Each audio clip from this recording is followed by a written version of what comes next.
Hello, everybody. Welcome to another episode of the Comic Source Podcast. I'm your host, Jace, here with Rocky from Comic Boom.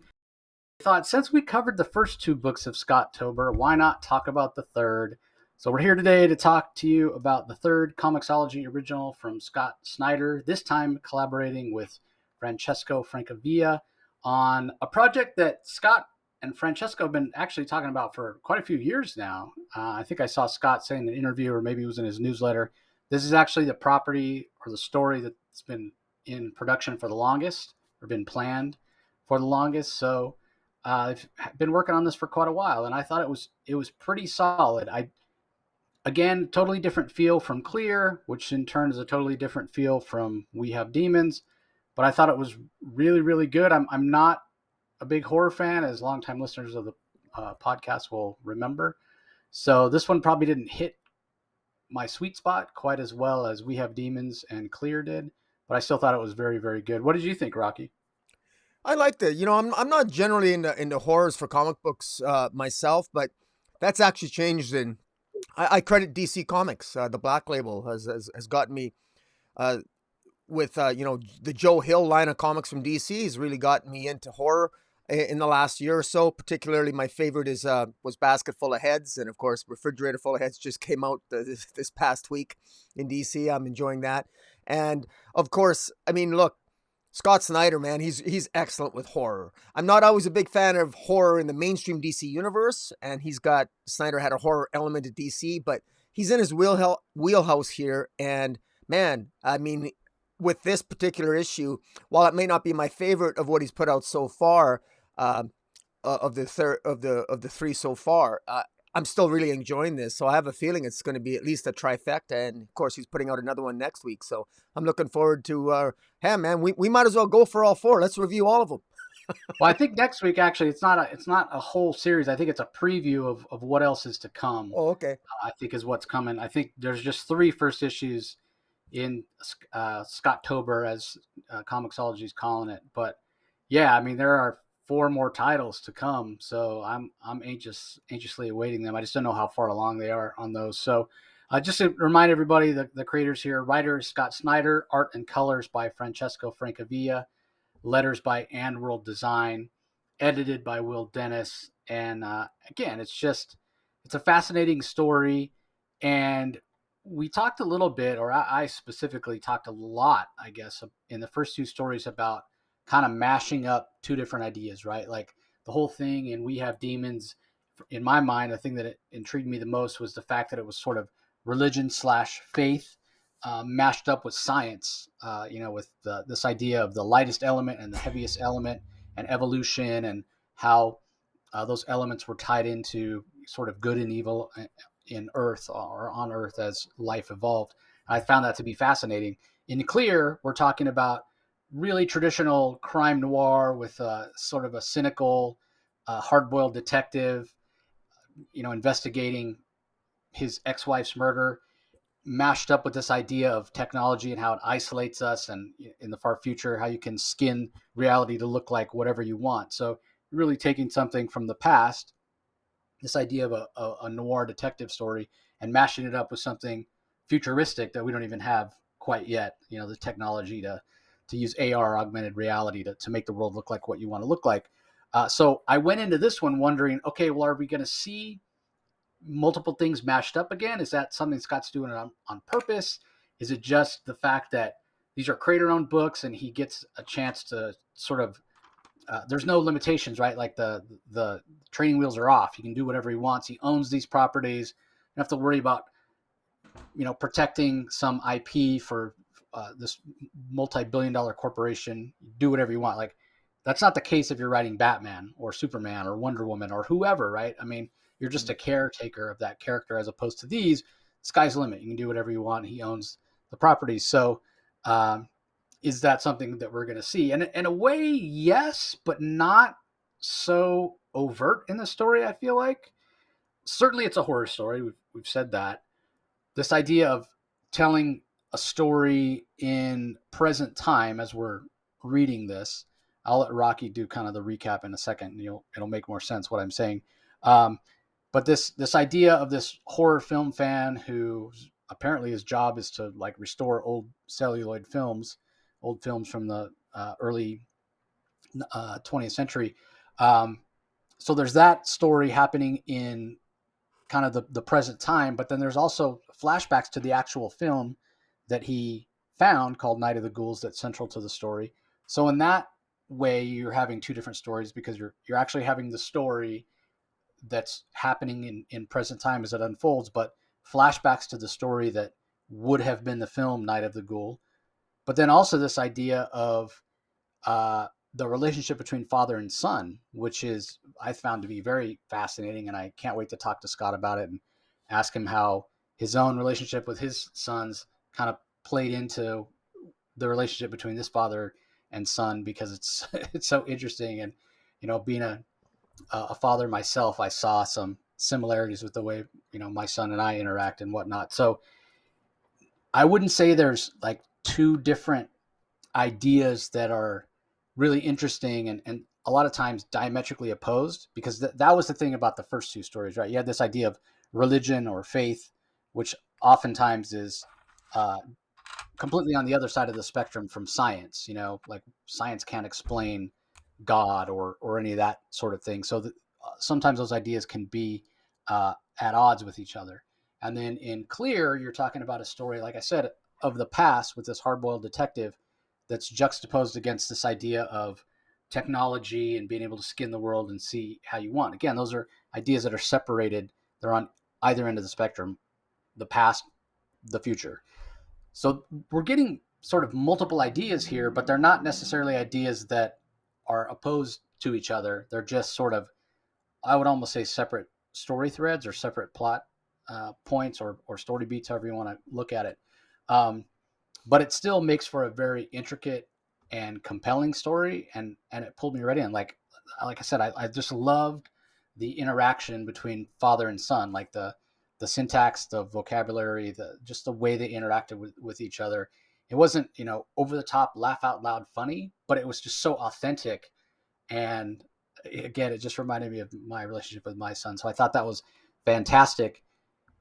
Then you have the story that takes place in the film, and then you have the story that's taking place where it seems like this what is his name, T.F. Merritt, who supposedly was the greatest writer or director, who was planning on releasing this film Night of the Ghoul, and what exactly is that going to mean?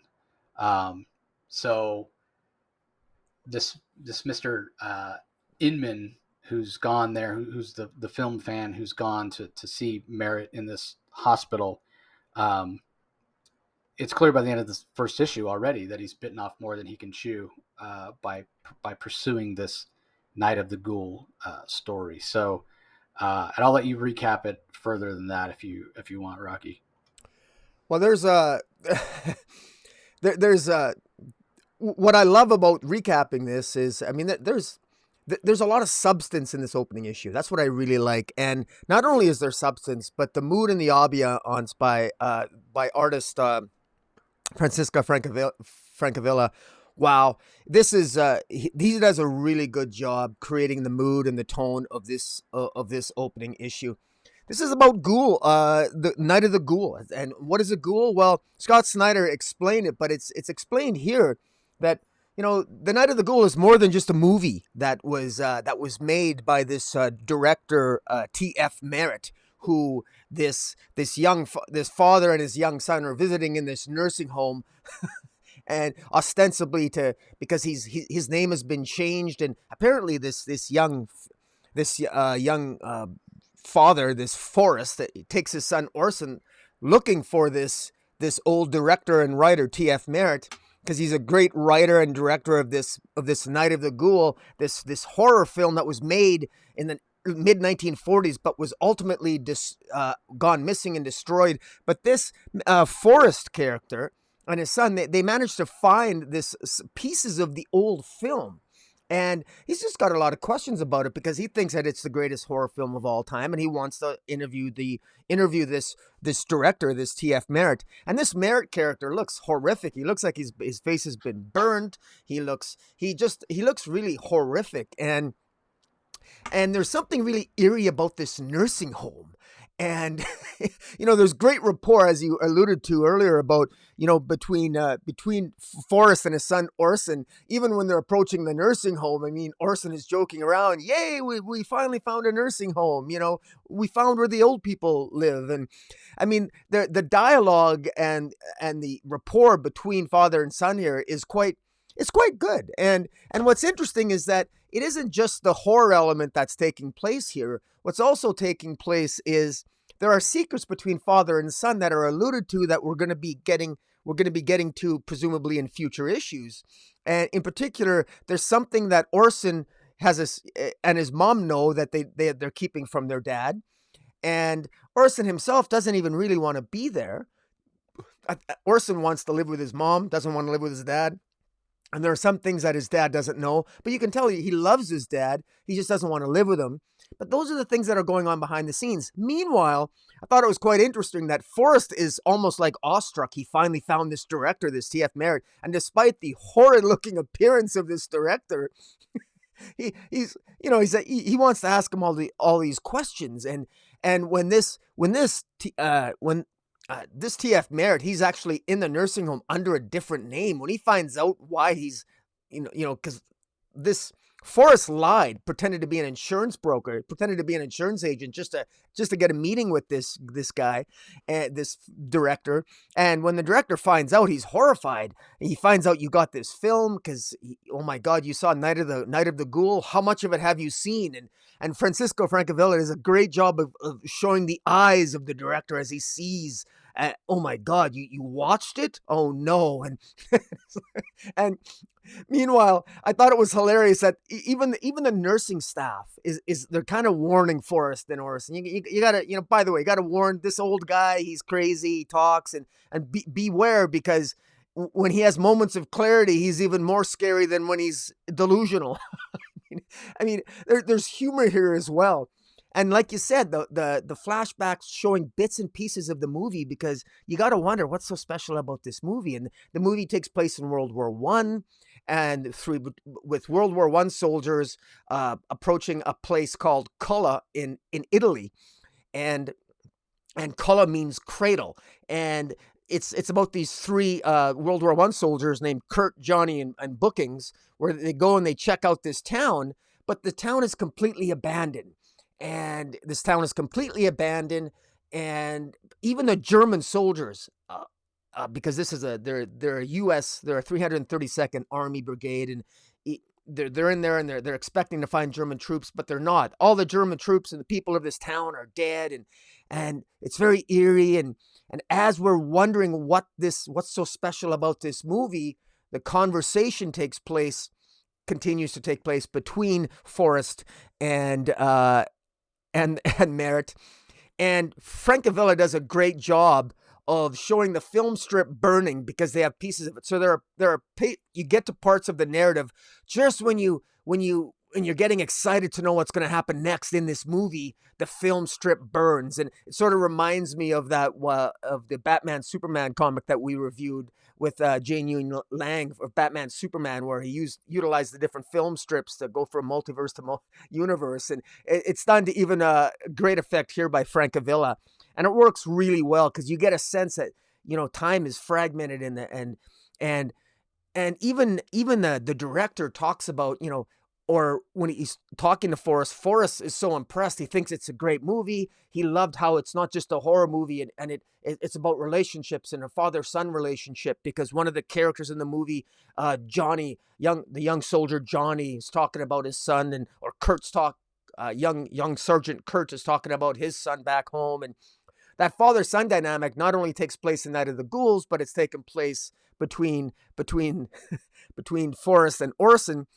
And of course, Merritt himself is finally, Merritt just basically tells him, Merritt just says, look, I thought it was quite comical. At one point, Merritt just says, well, you know what?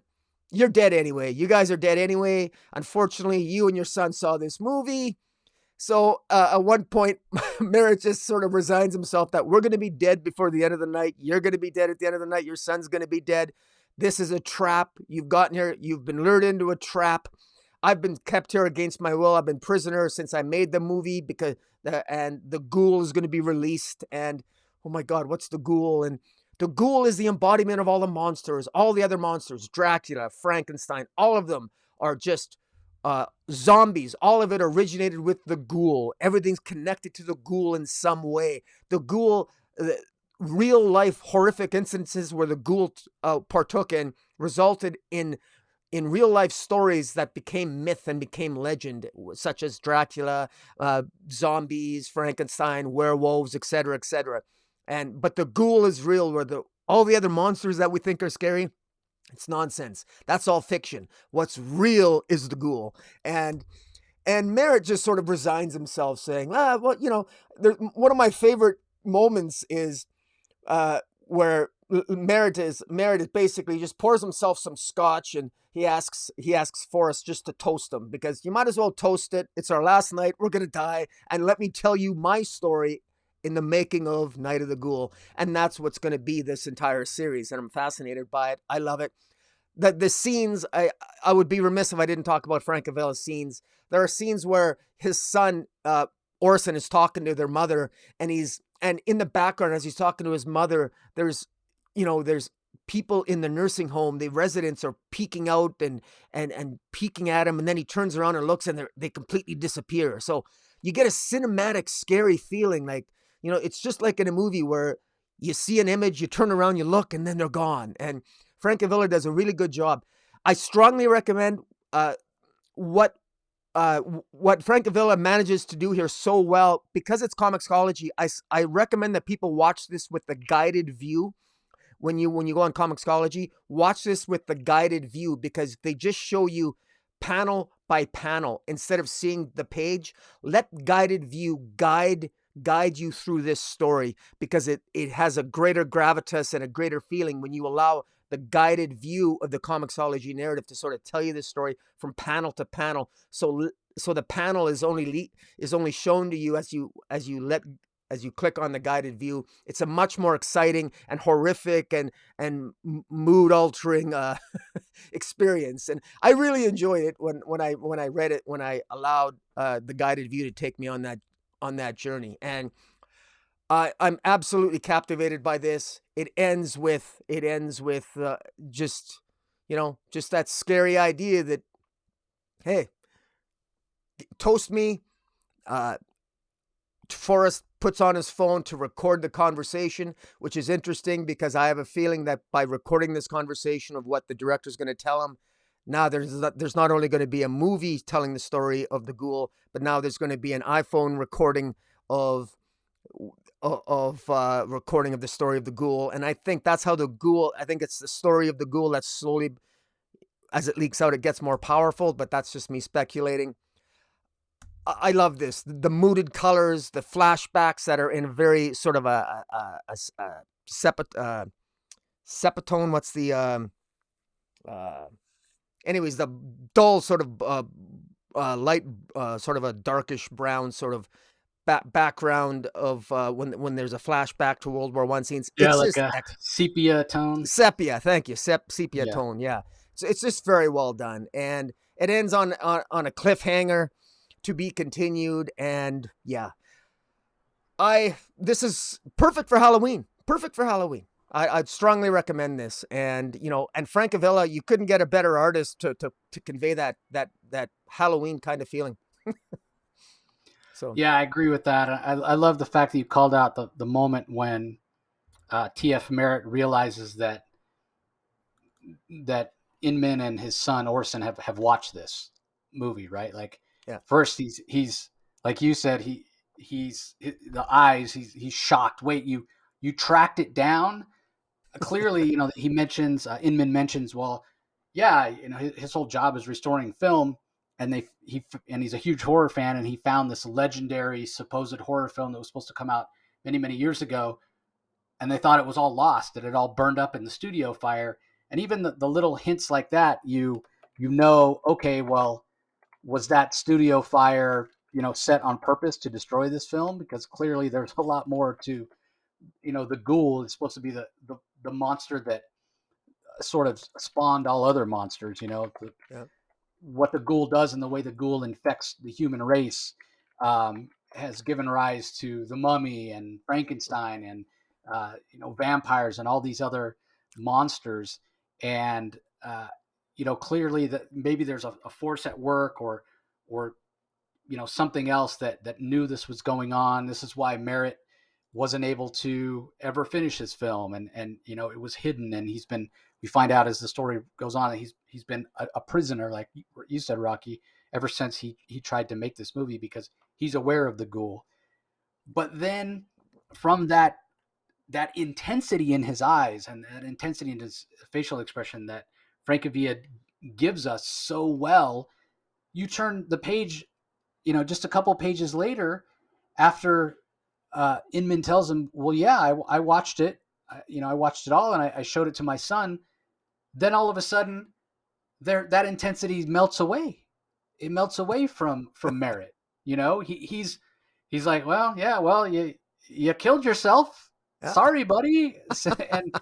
And since you're gonna be dead anyway, I guess I might as well tell you what happened. And I mean, it's a great job from a visual standpoint of what Francavilla has given us, um, as well as from a narrative standpoint, from Scott Snyder's viewpoint of giving us a great example of what human nature is, right? Specifically, the panel where I think if you go back, or maybe, well, let me see which one. Yeah, if you go back a few pages, when Merritt takes the mask off his face, when he realizes that that Inman and his son have watched this film, and the guy's clearly a fan, and he calls it a masterpiece. Yeah, I think it's maybe the next page after that. Yeah, right after that film sequence, in the upper right corner, you'll see where Merritt takes his mask off and he says, "Oh, you thought it was a masterpiece, right?" Like yeah, that page there. Yeah. The look on his face there, right? Like at first he was genuinely concerned for this guy. Yeah. Like, oh, who have you shown it to? Almost like what was the classic early 2000s horror movie where you wouldn't The Ring, right? You didn't want to show anybody The Ring because if they Right. saw it, they would get killed by the chick from the well. Yeah. And so that's Merritt at first. Like, oh, who did you show it to? You've put them in mortal danger. Once he realizes this guy's seen it and he's already dead, then it's like, whoa, I'll let him stroke my ego then. There's a part of him that, despite, all the horrific stuff that's happened to him apparently, but there's still a part of him that's that writer director that probably laments the fact he never became famous. He never got the adulation he deserved for creating the greatest horror film ever. And if this guy's going to be dead anyway, here's finally a fan. Here's finally somebody who he can talk to about it, right? Yeah. He can hear fan reaction to his masterpiece, what he literally gave his life to. This idea of the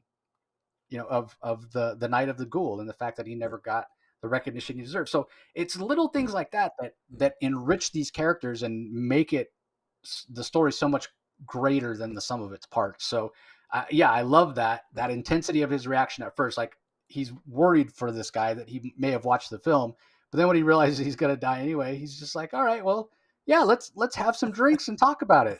You want to record it? Go ahead. You're never leaving here alive anyway. The ghoul will come and kill us all, he says, right? He says, yeah, toast with me and I'll tell you my story, and then the ghoul's going to come and we're all dead. So, well, it's like I said to you, if I'm repeating myself, I apologize, but it's like even by us watching the movie as we're reading it we're reading the movie on the page, we also become doomed. And so that's why I said, I almost decided to pour some whiskey and review this while sipping whiskey and toasting Merritt, because, hey man, if we're watching the movie too, all of us who read this comic are going to die too. So, it's like, so it's breaking that fourth wall again. And so it's really good that way. So it's actually quite entertaining if you let yourself get into it. And again, I recommend that read this digitally through a guided view experience. It's much more enticing.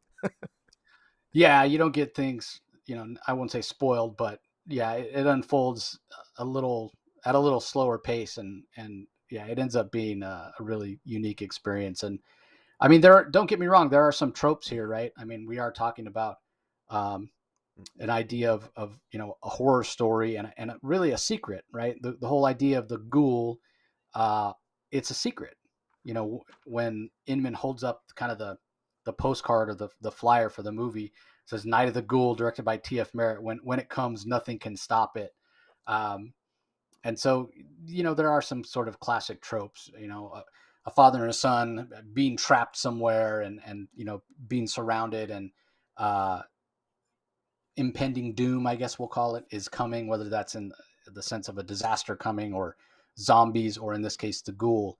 Um, but what keeps it fresh is the little details that we've talked about here, the interaction between Inman and Orson, uh, the the great reactions, and sort of knowledge of T.F. Merritt and his resignation once he realizes what's about to happen, and then the foreshadowing, the secrets, like Rocky was saying.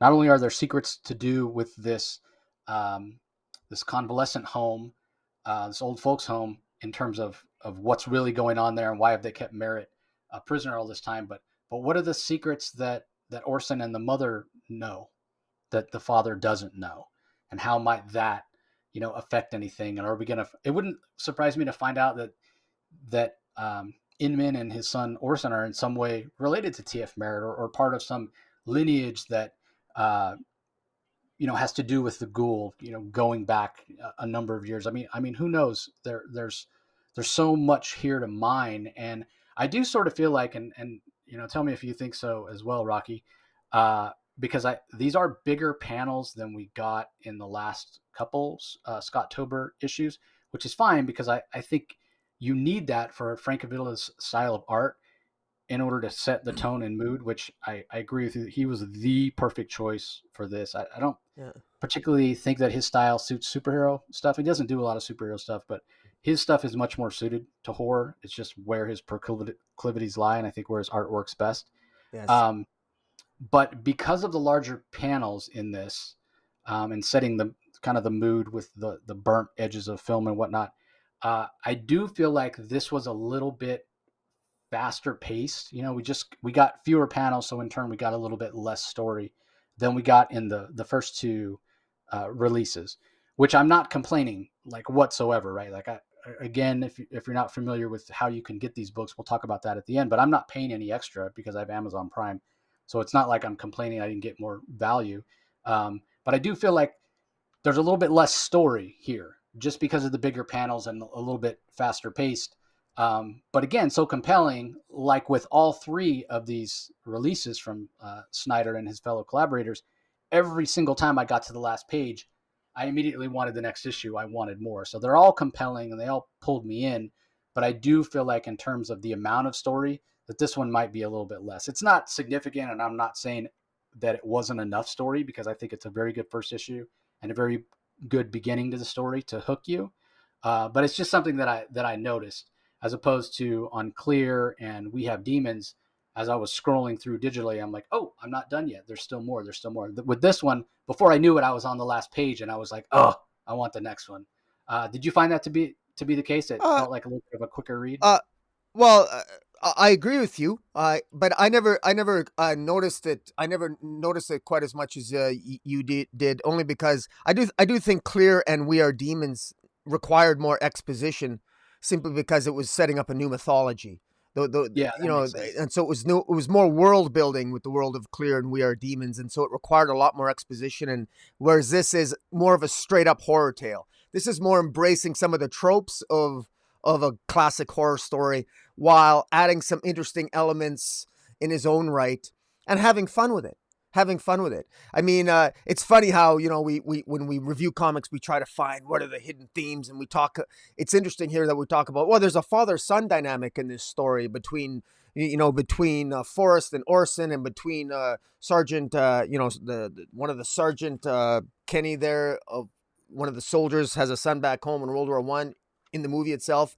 It's funny that when Forrest talks to the director, that Merritt, about it, Merritt says, he Forrest even says, "Oh, I love the themes in your movie," and Forrest and Merritt even says, "No, there's only the ghoul." Like, there's no theme. No, there's only the ghoul in the movie. It's like no, this is so. I mean, literally, Merritt himself, the director of the movie, is basically saying, no, it is only the ghoul. If you see anything else in the movie, you've missed it. The ghoul is one. He's deceived you. I mean, suggesting that, it's the ghoul. It's evil. That's how it sucks you in. I've been a prisoner here in this nursing home for so long. You've been lured here through somehow, and it's a trap. And it's like I said, just classic, just straight up classic. And I think one thing that can slow this read down, that might make it more enjoyable, I say again, man, that guided view. I took my time reading this because I let the guided view take me, that slow transition from panel to panel. It's perfect for a horror comic like this. It really is. Yeah, I agree. And again, you do have to take your time, because there is a lot in the details, and we've talked a lot about that, specifically when we're talking about the expression from T.F. Merritt and that sort of stuff. So, yeah, I highly recommend this as well as the previous titles. Just a reminder, the way you can get the book. So if you're an Amazon Prime member like myself, you just go to Amazon, do a search for, Night of the Ghoul ComiXology, and it'll pop up, and you can put it in your cart. It costs $0, and then you can read it in a browser it's Kindle Cloud Reader. It's called. You just read it right there on your computer screen. Or if you have the subscription to ComiXology Unlimited, which gets you access not only to all the ComiXology originals, the ones by Scott Snyder, the ones by Jeff Lemire, the ones by Jock, the ones by Mark Bernardin. Like, you get all of that. Plus, there's like 40,000 other books in that library that you can get. There's Marvel stuff, there's DC, there's Image, there's tons of other titles that you get for that subscription of $8.99 a month, which is cheaper than two of these books if you buy them individually, which you still can do. You still can go to Amazon, type, We Have Demons ComiXology. You can buy the first issue. It's $4.99 for each of these first issues, so it's $5. But again, for less than the price of two of them would be $10, less than the price of two for $8.99, you can get not only access to all of Scott's first issues that have come out this month, but all the other ComiXology originals and all the other ComiXology library that's out there. So that's really your best value, unless you're already an Amazon Prime member, in which case you get all of Scott's ComiXology originals plus all the other ComiXology originals. But what you don't get access to is the other 40,000 or so books in the library that are basically digital releases of print comics that come out the same day as the print. So, Marvel and DC and all that sort of stuff. So it's a great value. Again, subscription is probably the way to go, or Amazon Prime membership. I think these are fantastic. What I love about it is I can tell how much fun Scott is having along with his collaborators. It reminds me of his early days at DC, and I don't want to like poo-poo on any of his more recent work, but as his tenure at DC got longer, the thing that I sensed, the trend that I sensed in Scott's work was, oftentimes I could tell that the ideas behind the stories were huge, right? They were huge in scope, but just because of sort of the state of the industry and the limitations in terms of how many pages and what's going to be sold and production time and all that sort of thing, that I felt like a lot of times his stories got choppy, or there were things that he had to cut out that were left on the kind of the cutting room floor, so to speak, to borrow a film term. We're talking about Night of the Ghoul film. But there are so many things in metal and death metal where I felt like, man, if there was an unlimited amount of pages and an unlimited budget and unlimited time to produce this, the story would be gigantic, right? There'd be so much more. It would feel like a richer experience. And so I didn't think that the stories fulfilled the potential of the ideas that Scott had. I don't feel that way with these. Maybe it's because he's building these worlds and these stories from the ground up, and there's nothing else that he's pulling from. Like, we're learning the stuff as it's unfolding right before us. And so it just has such a different feel. Again, I think the passion and the joy that he has in creating these stories with his co-creators comes through. And they're fantastic. Like, I was looking for it. Like as soon as Scott announced it, I was obviously looking forward to this stuff, especially based on the fact of how good Noctera was, because I got that same feeling that he was having so much fun doing it. Um, but then as soon as he announced these ComiXology books, I was like, okay, I definitely have to check those out. And every single one of them has exceeded my expectations. So I definitely recommend checking them out. Again, we've told you how to get them, and they're fantastic. I can't really recommend them highly enough. So, any final thoughts, Rocky? Just thank you, Scott Snyder and Francesco Francavilla. This is a great. I think this is the most pure Halloween flavored story so far, rivaling Clear and We Are Demons in terms of a good Halloween, a Halloween read for Halloween. You know, just to me, this is just. And I do have a bias. I love Francesco Francavilla. I've loved him. I really got to know his work back. He did a lot of Dynamite covers for The Lone Ranger, and he draws westerns great, like western imagery and horses and cowboys and classic gunfighting scenes. He's really good at it, and I just I've loved his art since then, and this is absolutely in his wheelhouse. Snyder's in his wheelhouse, man. Snyder can go as dark as he wants. I was less of a fan of it when he was at DC and things got a little dark, even with death metal. But I mean, let's face it, he's good at it. And man, when something isn't broke and you're good at something, why? There's nothing to fix. I mean, just I'm in this, 3 for 3 so far. So I'm quite impressed with Snyder.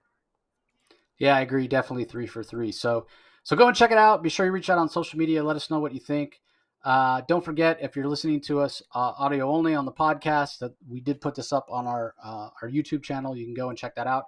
While you're over at YouTube, be sure you head over to Rocky's channel, Comic Boom with an exclamation point. Subscribe to his channel. Ring that notification bell so you know when he has new content coming out.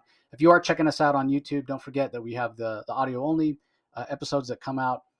Hopefully, we'll get back to a daily or at least more than 3 or 4 episodes a week soon. So be sure you just subscribe on whatever podcast app is your app of choice. We're on all of them. So we appreciate the support as always, and we'll talk to you next time. See you later.